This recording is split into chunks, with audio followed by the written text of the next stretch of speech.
Next 2014 Asia cup India versus Pakistan. மறுபடியும் ஒரு India versus Pakistan game தான். இது வந்து இந்தியாவுக்கும் பாகிஸ்தான் ரெண்டு பேருக்கும் மஸ்ட் வின்னு. ஏன்னா கடைசி அடுத்து ஒரே ஒரு கேம் தான் இருக்க போது. அது எந்த மாதிரி ரிசல்ட் வரும் அப்படின்றலாம் ஓரளவு தெரிஞ்சதான். ஏன்னா இந்தியாவுக்கு வந்து ஒரு ஈஸியர் ஆப்போனன்ட், பாகிஸ்தானுக்கு ஒரு ஈஸியர் ஆப்போனன்ட், ரெண்டு பேருமே வின் பண்ணிடுவாங்க. ஸோ இந்த மேட்ச்ல யார் வின் பண்றாங்களோ அவங்க தான் நெக்ஸ்ட் ரவுண்டுக்கு போக போறாங்க அப்படின்ற மாதிரியான ஒரு situation. India versus Pakistan. India வந்து ஃபர்ஸ்ட் பேட்டிங் பிடிக்கிறாங்க. இதுல வந்து எல்லாம் யங் ஸ்குவாட். விராட் கோலி தான் கேப்டனா இருக்கிறாரு. ரோஹித் சர்மா யங் ரோஹித் அப்பதான் உள்ள வராரு. ஷிக்கர் தவான் உள்ள வராரு. ரஹானே உள்ள இருக்காரு. யங் ஜடேஜா, யங் அஸ்வின் அப்படின்னு சொல்லிட்டு எல்லாம் யங் ஸ்குவாட் அப்படி ப்ராப்பரா உள்ள போகுது. ரொம்ப பெரிய எக்ஸ்பீரியன்ஸ் உள்ள பிளேயர்ஸ்லாம் இல்ல உள்ள போறாங்க. அந்த அதாவது கோலி அப்ப வந்து அந்த வைஸ் கேப்டன் கேட்டகரியில வந்து ப்ரோமோட் பண்ண ஆரம்பிச்சாங்க. ஆமா கரெக்ட். அப்பதான் அந்த கரெக்ட் விராட் கோலி அப்படி கொஞ்சம் கொஞ்சமா மேல ப்ரோமோட் பண்ணிட்டாங்க. தோனி அந்த டோர்னமெண்ட் ஆடல. ஆமா அதுல வந்து must win game India Pakistan கூட. இந்தியா வந்து ஃபர்ஸ்ட் ஆடுறாங்க. ரோஹித் சர்மாவும் இவர் யாரு நம்ம ஜடேஜாவும் 50 போட்டுறாங்க. நல்லா நீட்டா ஆடி 50 போட்டாங்க. ஆனா பெரிய ஸ்கோர் இல்ல. மத்த யாருமே ஒழுங்கா ஆடல அப்படின்னா கிட்டத்தட்ட 250 ரன் தான் டார்கெட் அவங்களுக்கு.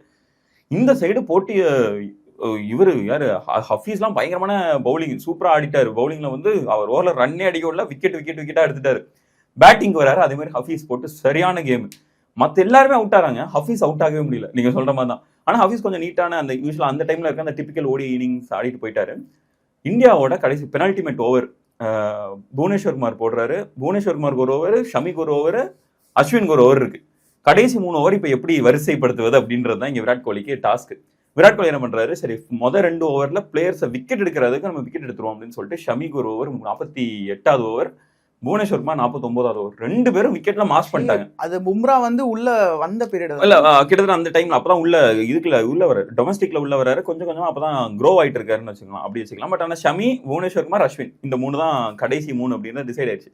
ஷமி ஓவர்ல ஒரு விக்கெட் விழுது. Bhuvneshwar Kumar penalty mat over போடாரு. 2 ரன் கொடுத்து 2 விக்கெட் எடுக்கிறாரு. அவ்வளவுதான். அடுத்தது ஃபைனல் ஓவர் வந்துருச்சு. ஒரு த்ரில்லிங் மேட்ச். ஆமா த்ரில்லிங் மேட்ச்க்கு வந்துருச்சு அப்படின்ட்டு.